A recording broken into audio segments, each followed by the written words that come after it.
Welcome. Welcome, everyone. Welcome to the Maternal and Family Health Mental Health Series. Today's program is called Pregnancy, Postpartum, and Parenting During a Pandemic. This is a new program series at the Los Angeles Public Library, and we're excited to bring you these important programs in collaboration with the Super Mamás podcast, Maternal Mental Health Now, the California Healthcare Foundation, and of course, the library. Our guests for the series kickoff are sisters Bricia Lopez and Paulina Lopez of the Super Mamás podcast. Welcome, ladies. These dynamic moms, wives, and small business owners are hosts of the very popular Super Mamás podcast, which provides a judgment-free space for moms to come together and exchange knowledge and provide support for one another. In particular, the sisters have worked to erase the barriers and stigma around postpartum depression. We just have one housekeeping note, and that is if you have questions, feel free to type them into the chat box on Facebook and YouTube. However, the presenters will only most likely be able to answer the questions after their discussion. Also, the library webpage for this event, www.lapl.org, maternal-mental-health, includes links to many helpful resources. And now I'll turn the program over to Bricia and Paulina. Welcome. Thank you. For having us. We are so excited to be here. Thank you again to the LA Public Library for giving us a space to talk about such an important subject that it is not just mental health, but on top of it, maternal mental health. My name is Bricia Lopez, and I, with my sister, co-host the Super Mamás podcast. Hi guys, I'm Paulina Lopez, and I am Bricia's sister and also the co-host of Super Mamás podcast. Welcome, and as my sister said, thank you for the space to talk about this important subject. I have a 5-year-old who I hope doesn't come in barging into this room while we film this. And I have a 3-month-old that's upstairs with daddy that I hope doesn't cry her eyes out while I'm doing this. But yeah, that's a little bit about me. I was pregnant through the entire pandemic situation. We can talk a little bit about that, but also we can talk about Paulina's journey with postpartum, her own postpartum journey that she has opened up about so much on the show and on the podcast. And I know a lot of our listeners know her journey, but maybe a lot of you watching right now don't know it. Paulina, do you want to share a little bit about what you've gone through in your lifetime, but in your motherhood journey, your mental health journey? Yeah, definitely. I think this is a super important subject for me. It's really close to my heart because I have gone through postpartum depression, not once, but twice. I am a mother of 3 girls. I have a 9-year-old, a 6-year-old, and a 3-year-old. Which also, if they come in, just be patient, guys. But yeah, out of my 3 pregnancies, 2 times I had postpartum depression. The first with my first daughter 9 years ago, and then again with my 3rd daughter 3 years ago. My 2 experiences were completely different. The first time that I had a baby, I was the mom that always wanted, well, not the mom, but the girl that always wanted to be a mom, right? I started planning my pregnancy at 26, 27, and it took me 3 years to get pregnant. I was so excited. And, when I got pregnant, it was the biggest joy. My pregnancy went as many as first time pregnancies. I took all the classes. I was so excited. I packed 2 suitcases to take to the hospital. I went, and as soon as I got there, everything just turned upside down.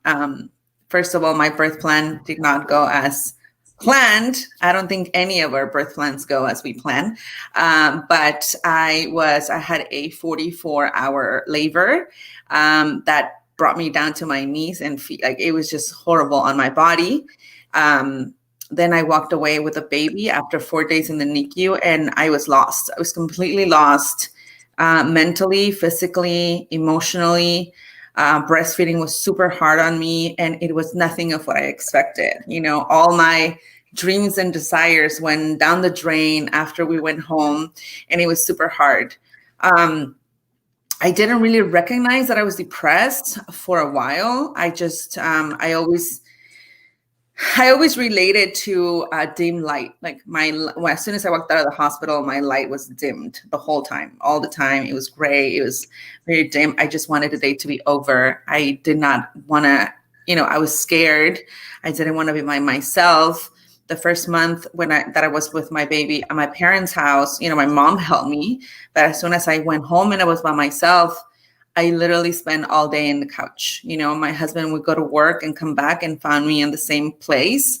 And I was not feeding myself. I was not taking a shower. I was not doing anything. And I just didn't know what to do. I am Mexican, Latina, so the expectations are really high. I couldn't really put it into words because everybody expected me to know what to do and to just be a mom. Breastfeeding didn't come natural. Motherhood didn't come natural as I expected it. And so it was a mental shock for me. It wasn't until my baby was about probably close to a year that I had joined a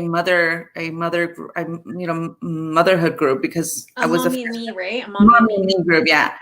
My family didn't. I was the first one, so nobody could really relate. And then I started. When you say the first one, what do you mean the first one? I was the first one in the family to have babies, so no one was really relating. No one really knew what was happening. And when you mean in the family, you mean your siblings. You're one of four. Siblings, yes. We're siblings, so.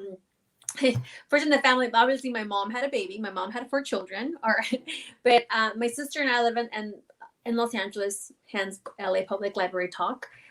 We migrated to LA from Oaxaca when we were 10. So all our family, cousins, aunts, they all live in Mexico, in Oaxaca. So, when we moved here, it really was just my parents and us 4 siblings. And my sister's the oldest of us 4. So she was the first one to have a baby, the second oldest. And then I was not thinking about a child whatsoever. In fact, I was probably like the least likely to have children in my friend group. And I think my sister's best friend had a baby. But other than her best friend, siblings, cousins, like she was, Crista, her firstborn, was the first grandchild in the family. Yeah. And also, when I kind of mentioned what I was feeling, my mom was one of the first people to tell me that postpartum didn't really exist, that, that didn't really exist in her time. And so I felt worse at that time because I was like, there's something wrong with me. I really don't know how to be a mom. And so that really triggered a lot of things. It was until, someone brought it up on our Mommy and Me group about therapy, about seeing a therapist. And, it was, nobody in my family had ever taken therapy. So for a whole year, I used to make an excuse every week, every Tuesday, and I would leave the restaurant, that we worked together, and I would go on to see a therapist. And that helped me tremendously. And it wasn't until I think like a whole year later that I admitted that I was seeking help. And then things got better, definitely got better with the therapy, but it took a lot. It took a lot for me to recognize, because I was by myself. In my head, nobody really understood it. Mm-hmm. And back then, it wasn't really something that people talked about. My daughter's only 9 years old, and I can't believe that only 9 years ago, nobody really talked about this. It made me feel like an outcast. It made me feel like there was something wrong with me. And it wasn't until I started taking therapy and speaking about it to more people that I realized how many women really go through this. However, then my second daughter was born, and it was a completely different experience. So then I forgot about it. I moved on. I forgot about it. Things got better. And then my sister. You forgot about what? I forgot about the depression at that time, the postpartum Got depression. It. So you went through depression for a year, right, with Crista? I think it was more than that. I think it was about 2 years where I was. So you were depressed for about her first year, and then you seeked help Mm-hmm. And then, second year was the, you're beginning your journey of, you've begun your journey of healing. Yes. And then year 3 is when you had Sabina, your second. Yeah. And when my she came. Yeah, the experience with her was completely different. Like when she was born, the birth was fast. It was natural. It was just like I was ready to go out. Like within a few hours of having her, she gave me like a fire inside of me that I can't really explain. It was like a totally different, experience, body, mind, everything. So then, You forgot you're like, about the depression. I forgot it. I was like, this is it. This is who I am. I start then a few months later, you had your baby. And so we started sharing our experiences together. We started talking about the hardships of motherhood. I mean, motherhood was still hard, but it wasn't as hard as the first time. I had now 2 babies. So, I was getting the hang of things. And then you had a baby. We started talking about, our journeys. And then we noticed that these were not the kind of things that people were talking about. So we decided to start the podcast and share our experiences, right? Because your experience and my experience were totally different from your first baby, your second baby. You didn't go. They still are. And I think They still are. every journey, every motherhood journey is different. Yeah. And so, I was like, I was on top of the world because I was like, I know I'm a better woman. I'm in my journey. I grew, I'm doing all of this. And I was talking about mental health, but I think because my second experience was different, I didn't really pay attention to that aspect the third time I had a baby. So then I forgot, I got pregnant again. I decided because my 2 births had been so traumatic that I was going to have a home birth, and I concentrated all my energy on my home birth. My pregnancies have always been really good. Then the baby came, and it was a wonderful experience. She was born in my home in water. It was amazing. And then 3 days later, I got out of bed, and I can remember exactly the moment where I saw myself in the mirror and didn't see me again for a while. And it was worse than before because I felt more of a failure because I had already gone through it once. And how was it that I was there again? And what did I do wrong? And I blamed it on myself. I didn't plan on this. I didn't pay attention. I didn't. And, having 3 children at that time, it was so much more difficult because I couldn't just concentrate on one, and I couldn't really concentrate on me either because I had 3 children to take care of. So it was way worse than the first time because I had already been better, according to myself, and then fell flat on my face again into depression. And I just felt like a failure. I don't know why. I just felt like it was my fault for some reason. And well, also I think the years that you had two daughters before the third one came, aside from overcoming depression in your mind, you had done a lot of work spiritually.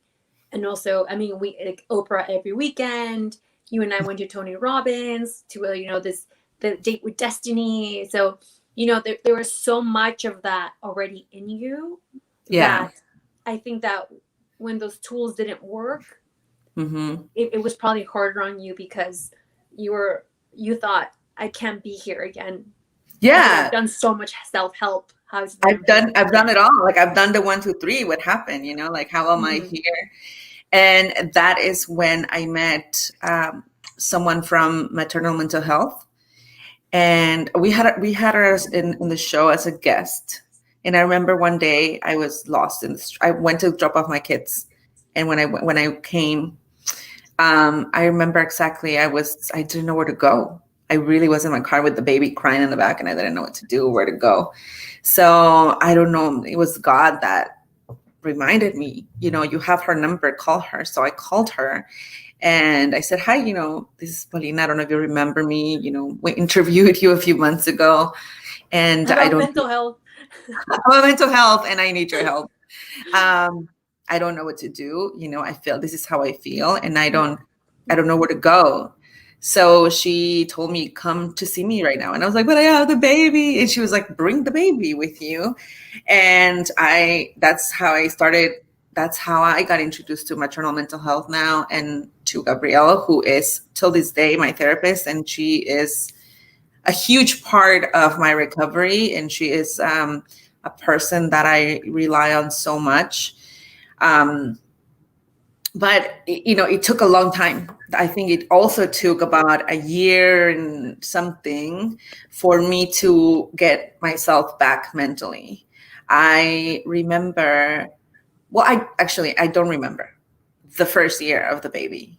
It's, aside from everything happening with your body and everything, I just don't remember. I just really feel like I didn't really enjoy it. I don't know. I feel I have so many feelings about that first year until, my mind went back. And then I realized that this is ongoing work, the mental health, the mental part for someone like me that struggles or that, has fought depression, anxiety. It's an ongoing thing. Like there's no, like, I'm cured. This is every day. This is all the time. And I have put more tools in my belt to identify whenever I feel that I'm going down that road, because it's happened after that. It's happened a few times where I'm feeling like, oh my God, I'm going down. So then I'm like, okay, I know already where my mind goes. I know the feelings, I know the anxiety. What do I need to do? I need to get, for me, what works is I need to get back into a routine. I need to get into like a very strict schedule. I need to feed my mind and turn off these things that I'm consuming. Okay, take that away. Structure. So like you have to start with structure for you. Everyone's structure. Yes, for me, it's like structure, and is really eliminating all the things from, and it sounds like really dumb, but for me, it's even like TV shows, music, books, movies, all things. Dumb. I don't think anything that helps your mental health is dumb. I think everyone. Well, I mean, like, I didn't mean dumb, but like small things that other people are like, really, like small things that for other people are, small things, for me are huge. Like, if I see like my husband is watching something, I can't watch that. He's like, why not? I'm like, because it just messes with my head. It just like, it makes me feel a certain way, and I can't allow those feelings to get into my mind. So for some people, those are like little things, but for me, those are huge things because they start building up, and then it creates this whole thing in my head. Then the pandemic happened, and, I feel that I'm so grateful that I already had all of that work behind, because it's helped me so much during this time. If I hadn't had all the work behind, I don't know where I would be right now, honestly, and also because you can't go anywhere. There's nothing, thankfully, I already had my structure around me to help me during this time. And it's really allowed me to survive, honestly, and stay sane. And I'm sometimes it surprises me so much that I'm still here. Like, that I'm here, that I'm like good, mentally. That you're healthy, that you're mentally that I'm healthy, that my mind is healthy. And because sometimes I'm like, oh, this is too much, as I'm sure as is for everyone. But that's a little bit of my journey, and I know that it differs from everyone. And your experience. How was your postpartum depression different the first time from the second, and how did you diagnose yourself? I think that, there might be some women watching right now who are probably holding a baby, questioning whether they're depressed or not. Maybe listening to this and saying, am I not? Like, what were those things that you experienced? And they were both different. So how were you able to recognize that you needed help? Well, the biggest difference between the first and the second time, I think, was that I was able to talk about it. The first time I couldn't really talk about it because I felt that it made me weak, or that it was weird, or that I had to hide it, because culturally for us as Latinos, and more like, in our culture, Mexican, Oaxacan, you don't go to the therapist unless you're crazy. So I didn't want people to think that I was crazy. And then the second time, I already knew what it worked. I had already done it. I knew that having therapy, that moving my body, that talking about it was going to help me. And I think that talking about it is the piece that helps the most, because we keep our feelings bottled up inside. I have friends that I've known for a long time, and I've seen them become mothers, and now I'm like, you were depressed, and they tell me, yeah, I was, but I didn't want to say anything. And I think how I knew that I was depressed was the level of anxiety that I felt was just off the charts. I couldn't talk to people and look at their eyes because I felt judged the whole time, 24/7.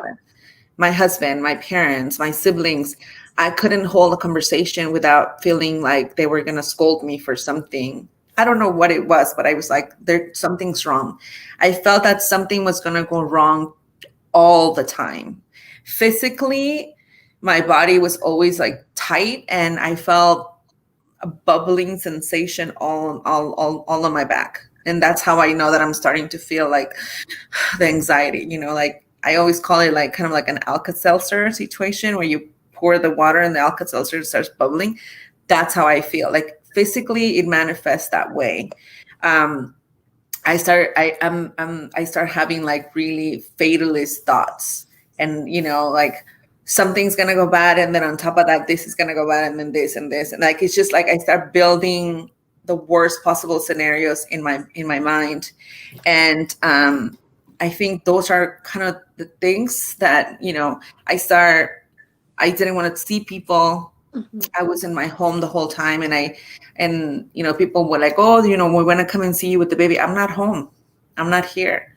I'm tired. I'm sleeping. And that, and also, just being numbed in front of the TV or in front of whatever, just because I wanted the day to be over and starting the day. And then, I just wanted it to be over. And let's go to the next one and the next one. Oh my God, it's already Friday. Oh, thank God. Okay, it's Monday. It's like every day it's a struggle. And mostly the dimming of the light. Like even though if it was like sunny outside, I would still feel like it was gloomy. And those are kind of the things that, I always feel whenever I'm starting to feel depressed. And, for me, those were kind of the symptoms of depression that I already recognize and know.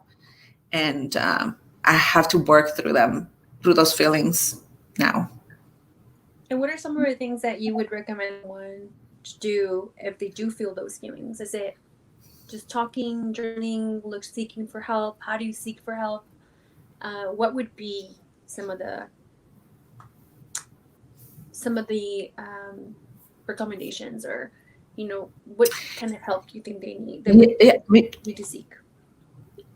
The biggest thing for me was always talking about it, talking about my experience. I talked to my husband. I talked to my to our family. I am so blessed that I have the platform of Super Mamás, and I would always throw up. Not literally throw up. Not literally throw up. Speaking on the show. Yeah, not literally, but I always compare it. I always compare it to throwing up, because when you throw up, it hurts so much. How much it hurts, but then afterward, you feel that relief of, oh my God, I threw up, and now I feel better. So I think talking about it was always something that was of great help for me, and reaching out for help and not feeling ashamed. And you don't have to share with the people around you. You can just Google mental health or help, or tell your doctor, or tell a friend. or, reach out to someone. But you have to talk about it, I think. And also, I would say if you are a family member or a friend, and if you start seeing signs of people shutting down, not speaking, you haven't heard from them for a while, check in on them, because sometimes we are just too afraid and ashamed. And I think the shame that comes with it, it's what stops people from talking about it. So you don't really have to tell someone like, are you depressed? But hey, you want to go for a walk? Let's go talk. And then trust me, once you're there and you're talking, we're like, how are you doing? How are you feeling? Do you need help? I mean, right now it's difficult, right? But, just, hey, check in on your friends, check in on your sisters, check in on your cousins, because you never know who might be needing the help. And how does someone help someone that needs help? Does that even make any sense? How do you help someone what you think needs help? Because I think what I got from you is that, once you're sort of in that world, nobody can get out of there but yourself, and you admitting, and you started to speak about it, and you seeking for help. So you need to want to get help instead, you need to want to be helped in order to kind of get you out of there. So as a sibling, as a friend, what can you do? Or what would you need? What do you think you needed the most? I think just understanding, just understanding and not judging. And just, I think we really need empathy and love, because at that time where you're in that point, you have no love for yourself. So you need that from someone. You need someone to cheer you up and tell you that things are going to be okay, and that, you're not alone, and we get it, and we understand it, and, we're here. And that's all, because the work comes from me. There's nothing that another person is going to do for me to feel better, but I just don't add to it. Just don't add to my pain. Just stand by me, hold my hand, but that's it. Like, the rest of the work is my work. And I think that's one of the things that I've learned the most. Like, there's nothing that anybody else is going to do for me, but I have to do the work every single day. And so I think that's it. And just, help out if they need to, I don't know, whatever they need help with. I think every case is very different. So, and even asking for help is very hard, right? I think asking for help is hard, because that, especially if you don't feel worthy of asking for help, especially if you're feeling like no one cares about you, especially if you feel like you're already being judged, and it's all in your mind. People may not be judging you, but anything that you say can come across like, ooh, they're judging me. So I mean, parenting itself is just, you feel judged all the time, and you have that guilt all the time. People say, like, how do we not feel guilty? You don't know. We feel guilty. I mean, you feel guilty, and you didn't go to the postpartum depression. So it's just, I think everyone feels some sort of guilt or something, especially right now, homeschooling children, raising kids right now, not being able to be social. And if you are, you're putting your kids in danger. I mean, there's so many that we tell ourselves over and over again. I think one of the things that you said that I think is super important is that taking care of our mental health is an ongoing process. It doesn't stop. More right now. One day. Yeah, it's not a one day, that's No. it. It's not, I'm going to read a book and then I'm going to be cured. It's not, It's nothing like that. That's not what mental health is about. Mental health is every single day waking up and deciding I am going to live my best life today, and doing every single thing you can yourself. And days are going to suck. Some days are going to be really hard. Some weeks are going to be really hard. Hell, sometimes some months are going to be hard. But the whole year has been hard. Yeah. One day you wake up and you're going to say, not today. Yeah. And then the next day you say, you know what, again. And they would say, what, yesterday I liked the way I felt. What did I do yesterday? And then build and really about like how you do it, but like how fast back to. And it that's also a thing we've learned podcast and interviewing a lot of people and experts. Everyone can get back on. Again, you fell off and it took a while, but you did. And here and there you fall off again, but then you get back and get back on it, and you have to, because it's very, very, it's challenging to be. Yeah, definitely. I mean, and more right now, right? In this time where we are trying to live through a pandemic, I find it super important to keep my mental health, because that way I can help my children. Parenting during this time is 3 times harder than before. School, trying to keep it together, it's just so much more harder. Oh, are you there? Okay, there you are. Yeah, I'm here. Something happened right there. Yeah, so I'm just talking about like the parenting during this time, and you were pregnant through this thing. How was your experience right now? I mean, I'm so glad that you're good. You're great.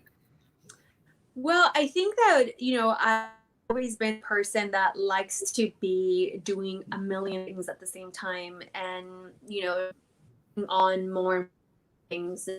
That's sort of I for comfort, have things being all the time, right? I thrive in a situation.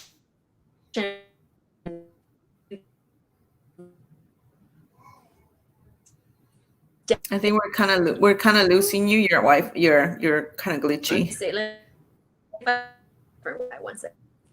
I don't understand what's happening. Better? I can hear you better. Okay. I think for me, it was definitely a silver lining being pregnant during this time, because I got to just take care of me. Yeah. And just sort of being okay with it. And even just having my daughter now, she's 3 months, and I've been with her like this entire time, and enjoying her and nursing her and being with her and being present with her. And it really has been a blessing in some sort of way, where I feel that had I not had this time, it would have been with my son. I was always I didn't even really, I don't know if I enjoyed my pregnancy, but it was like, I felt like it was such a fast pregnancy. I felt like a lot of people didn't even know I was pregnant. But during this time, I just really nurtured my body, and I saw my body change slower. It forced me to slow down, and it forced me to just enjoy being me and taking care of my body and myself and my mind. And again, is it difficult? Of course, there was, I think in the beginning of the pandemic, there was definitely days where I would cry. But now, my son, kind of went back to school. He's doing like a hybrid situation. So today, when I pick him up, and I was driving home, and I was just thinking like how blessed I am that I'm able to do this, because before, I needed help. I didn't pick him up every day from school. I didn't drop him off every day at school. And, being home with him at 3 p.m. and driving to school, him talking to me about how things went, seeing how happy he is. Yeah. It just kind of made me think I didn't deal with things before. What was it before? I was always so rushed and left, right. Oh my, doing this. Like, why? And, definitely this time will forever change the way I parent. Does he like, do I go crazy sometimes? Oh my gosh. I think one of the things that this pandemic has triggered in me is just such an understanding of our mother. You know, they have been times when my son will start doing something and I get triggered and I feel like screaming at him. I feel like just like lashing out on him the way mom would lash out on us. And at that moment, I just stop and I breathe and I just remember. And I have so much compassion and so much empathy for our mom because she didn't have the tools she needed to stop and breathe. Yeah. And realize it's not that big of a deal. She just frustrated all the time. And I completely understand why, because you're to like, that's the key. Like, you're like, no more. I cannot deal anymore. Like, and you just want to scream and just get frustrated. But I think that the work is in not lashing out, right? The work is in not making your kids feel like they're doing something wrong. They're being children. Like, this is what children do. They're kids, and kids are kids. So for me, that's sort of the work I've been doing lately. It's just, again, just having empathy for mom, and also understanding that when I feel like I am going to lose it, saying like, it's not, whatever I'm doing right now, it's not that big of a deal. I think priority should be making sure to let my child know that he's not doing something wrong because he wants to be with me. You know what I mean? It's just, and it's hard. Definitely. I think like patience, that's one of the things that I constantly pray for. I'm like, God, give me patience, you know, with the 3 kids. And like you say, at the beginning, it was so hard, and it was hard to understand why we were in that situation. But it's such a blessing to be able to see your kids. Like, you know, I don't know. I remember back, before this, we'd be like, I wish I could take a year off and just be with the kids at home.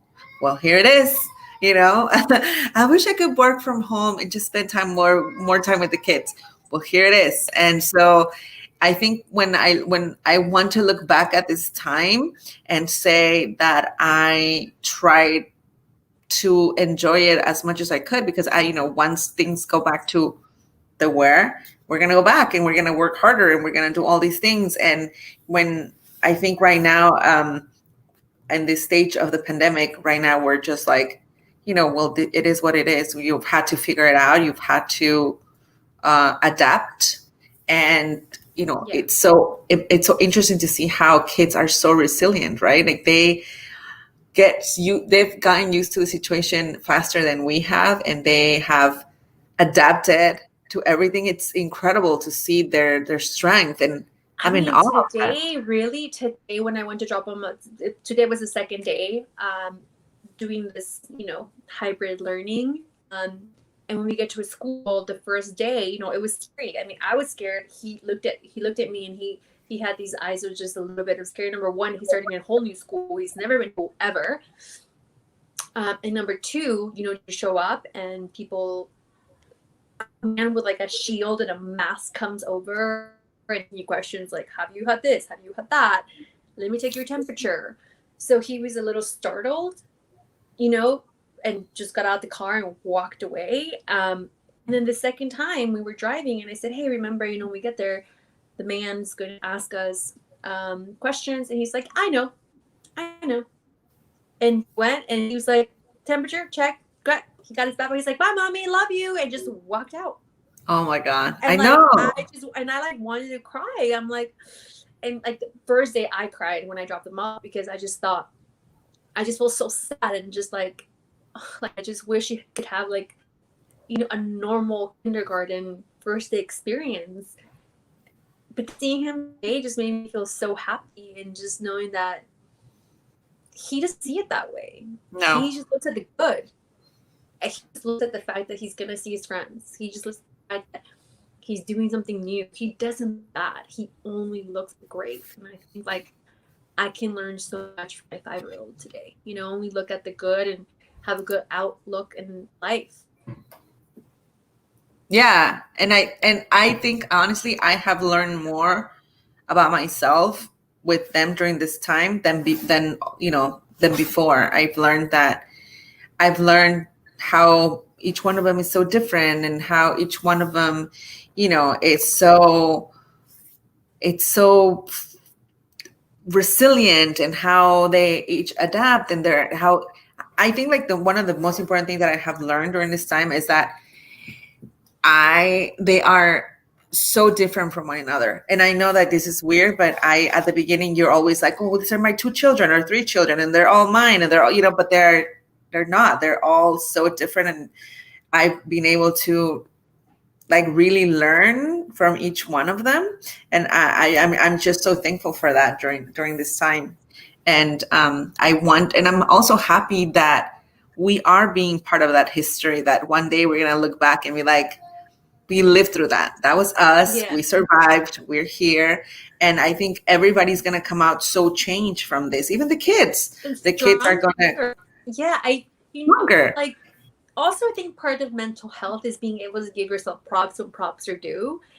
Mm-hmm. I think I've become a better mom. I mean, not to do my own work. I mean, I'm not the best mom. There's no such a thing as like the perfect mom or a great mom. But I think I'm definitely a better mom than I used to be, for sure. I think that I've learned to be more patient. I learned to listen. I've learned to, just be there. I've learned to, this has just been learning the past couple months.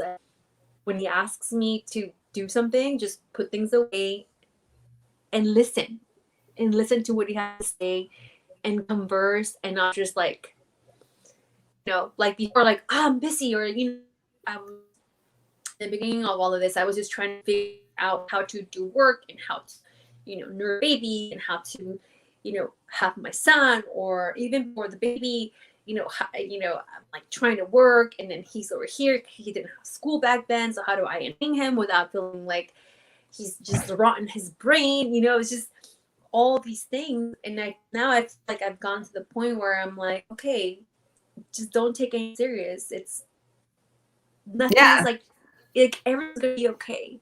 So Yes. if it means taking an extra 10 minutes to sit there and listen to why Pokemon is yellow and why this one is red, if that's what's interesting to him at the moment, like, I'll have to sit down and just listen to him.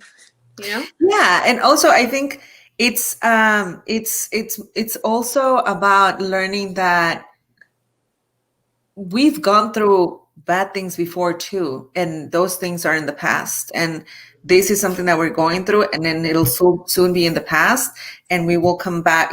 Every time we're learning. I think that's one of the things I learned from my first experience. I learned from my second experience, and now I know what to do, and I'm putting tools in my belt to the next thing, because there's always going to be something. Maybe next year it's not the pandemic, but there's something else, and so it's just adapting, and also being a good example for the kids about taking care of yourself. And we're big in the podcast about self-care, and I think one of the things that I've learned is that if I am okay, everything is going to be better. Even though things are the same, it's just my perspective on things is going to be better, and so therefore things will be better looking at them. So for sure, I see that the kids see that, oh, mom takes care of herself. I started working out during pandemic. So it's like, oh, look, mom, are you going to do your exercises right now? Mom, are you going to read now? Okay, mom.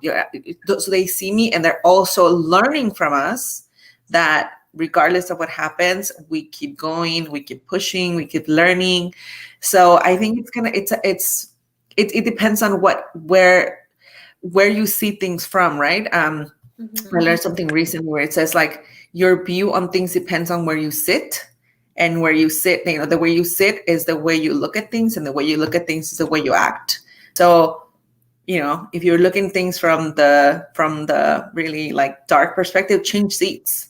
Maybe, move a little bit on the side and change the perspective on the things that you're seeing. I think that's one of the things that I've learned. And, instead of we could focus on all the bad things that the pandemic has brought, but why don't we focus on the good things? Because that will just lighten up all the pressure and all the bad feelings, Yeah,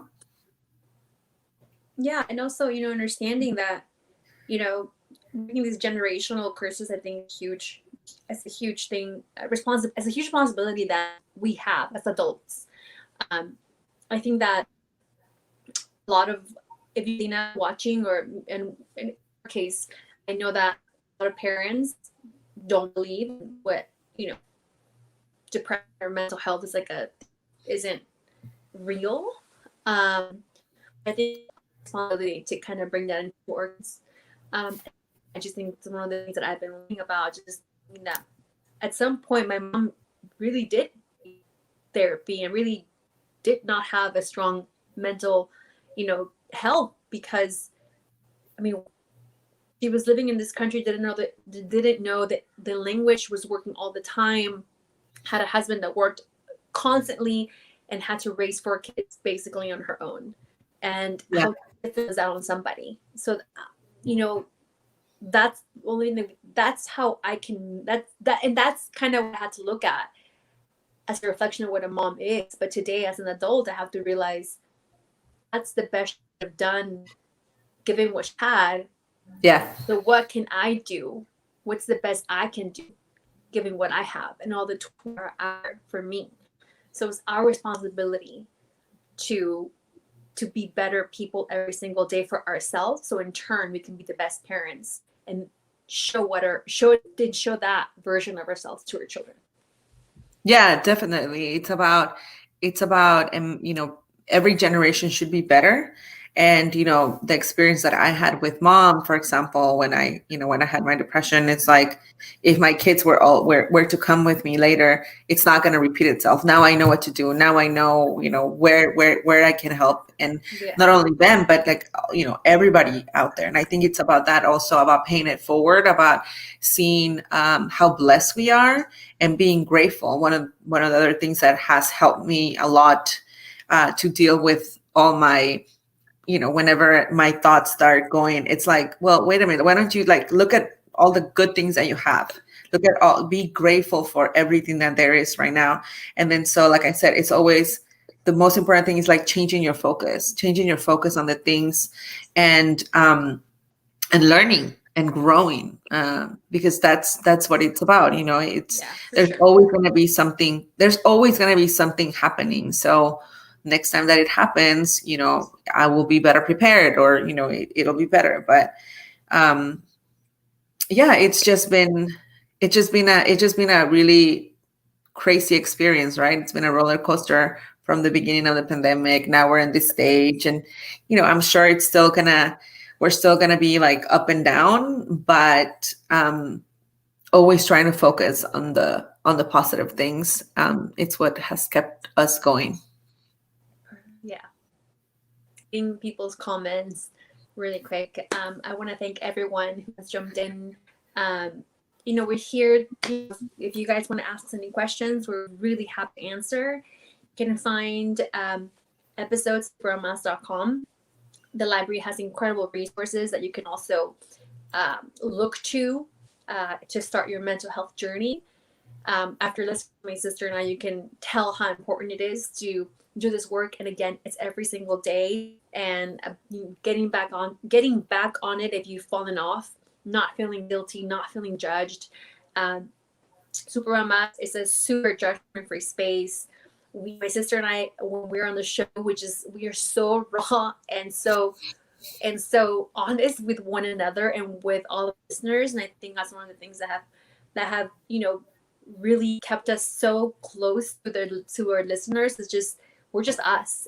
We have sometimes I wish we did, because I don't even want to listen to those in the future. Yeah, I know. But it's because it really is a sample of where we were at that moment, and growth that I've had through these 5 years, through 5 years, almost 5 years, 6 years, yeah. 5 years, in our journey as moms. And again, every journey is different. There are millions and billions of moms out there. And yet every single journey is very, very different. Very different. This is my sister's journey, my journey. If yours is different, don't compare, don't judge, but just take it as a learning experience and see if anything that we've said has resonated with you. And just, we're just here trying to be better versions of ourselves every single day. Yeah, and communicate.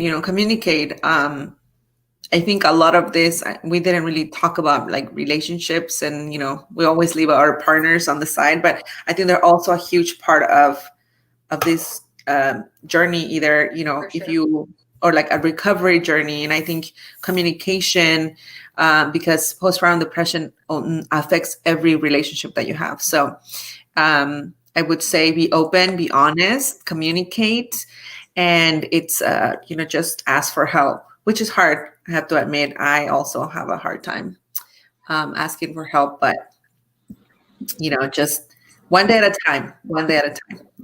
Oh, there's Madeline. Hi, Oh, Maddie. here I am. It was a little bit delayed, so you saw me before I saw me.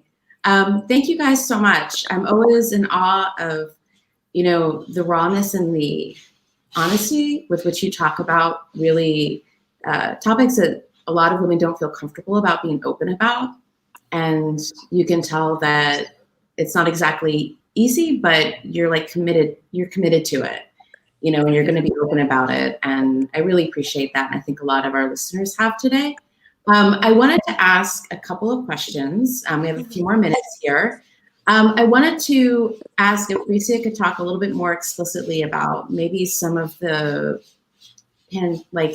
COVID pregnancy management. It was a little unexpected that would have happened. And so you had your plan. And, for instance, I've had friends that have given birth during the pandemic and they can't bring their husband or more than their husband with them, right? Stressors that maybe weren't there before are suddenly present. And could you talk a little bit about that? We had a for sure. I think what was so different about this time, obviously the pandemic, and yes, you can't have your prima, your cousin, your mom, and your husband in the room. You can only have one person, whoever that partner is. And once they're inside the hospital, they can't leave. So if your labor is 3-4 days, they can't leave. So that's definitely very different. But for me, really wasn't so much about the labor experience, to be honest. For me, my pregnancy and my labor, I put that in God's hands, and I said, my body will figure it out. I'm definitely going to have the kid. I don't know how, but she will come out eventually at some point. For me, it was really about making a plan on how to take care of my body after the baby. I think that a lot of first-time moms put so much emphasis in the pregnancy they want to have, and then the birth they want to have, and the experience they want to have. Mm-hmm. But not many give the attention of the fourth trimester really deserves. And for me, that was really where all my focus went to. I realized that it's the pandemic. My mom's not going to be able to help me. She's not coming from Oaxaca like she usually has for my sister's 3 daughters and for my son. Mm-hmm. My siblings are not going to be able to come help me. So it's me and my husband, and what am I going to do? What can I do? What are the decisions I need to make today in order to make those first 40 days as easy as possible? Because giving birth and growing a child inside of you is the easiest part of motherhood. It is a piece of cake. Once you come home from the hospital with this kid, that's when things start beginning to get real. So for me, it was like, what am I going to do? And I took my first 40 days so seriously. I mean, yeah. And I think I read a book that helped me tremendously. I didn't make them. I asked my husband and he read the book because men have to also understand what our body goes through and what our body needs after. So, I live in a 2-story home. I could count with one hand the number of times I actually went up and down the stairs because, you can't go up the stairs. You can't have anything cold. You can't, there's so many things that you need so your body and your mind heal. And for me, that was my priority. Thankfully, I was able to find someone that could help us come to our home every single day.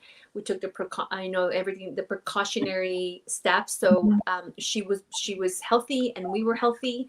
And that really, for me, was a game changer. The way that I feel today about my body feels so different than before. In comparison to my first pregnancy. My first pregnancy, I wanted to go be back. I was at Target like a week after my baby. And like looking back now, I'm like, oh my God, I can't believe I did that. Like, again, I didn't even go up the stairs the first like few weeks. I think I didn't like fully feel like I was ready until, you know, a few weeks in to having my baby. I didn't really put pressure on myself to, you know, exercise or, you know, to, you know, get back to work and feel like I was busy. I just said, you know what? I'm going to sit here in my bed, take care of my daughter. I'm going to eat as healthy. And when I mean healthy, I don't mean like I was watching or my diet. I just meant like I ate a lot of like broths and just a lot of hearty food. I didn't have anything cold until my daughter was 6 weeks old. Like that's how hardcore I was about my first 40 days. Because there's just so much in both indigenous culture, Chinese culture. They talk about the yin and the yang and the coldness and, you know, el frío and what that means. And I just went deep into it. And I think for me today, like that's why like right now I have all this energy now and I feel great. It's because I think I really like took care of my body and I just didn't think about pregnancy and delivery. I was just like, how am I going to do this, you know, first 40-day situation? Yeah, and you brought up an interesting question or topic that we had a question on also, which was involving your husband. And so, you know, and you mentioned you asked your husband to read a book. You know, and Paulina referenced her husband earlier when she was saying that, you know, I can't watch that, like, don't watch that show right now. It's just not something I want to take in. And, you know, do you have any recommendations on those conversations or, you know, either a real blunt approach? Well, you know, every relationship is different, just like motherhood is different. My husband and I had gone to therapy last year, and I think that helped us a lot as far as communication was concerned. Obviously in therapy, a lot of things were brought up of that, you know, I wish would have been different when we first had a baby. And, you know, it was a very blunt approach. Like, here's what I need from you. I need you to read this book because this book is going to explain everything that's in my mind. And after you read it, we can have this conversation about what I'm going to need. And after he read it, it was like, oh my gosh, like I didn't know that women went through this. I didn't know how important this was. I didn't know. And I think because it came from a book and it, you know, had I told him this, like, hey, I can't have this, I can't have that, you know, he probably would have thought like I was being a little extra. But because he read the book, we were able to kind of be on the same page. I think there's a great book that we both read too that's called The 5 Love Languages that, you know, our therapist recommended. And after we both read it, we realized how important it was for us to communicate I think communication is the best, like the key in any relationship. But I can say yellow and he can hear red. So it really is, how can I say yellow so you can hear yellow? And that book really helped. Yeah, and for me, I would say there was a time where one day my husband looked at me and was like, I just don't get it. Your friends all have babies and they're okay. How come you're not okay? And so that really offended me to the deepest part of my soul. And I was like, you don't understand what I'm going through. So I actually, same thing. I was going to therapy and I invited him, and the therapist kind of explained to him what I was going through. And then he was like, oh my God, I didn't know. I'm sorry, you know? And same thing. It's about communication. It's about educating them as well, because if we don't know what's happening with our bodies, they don't have no clue.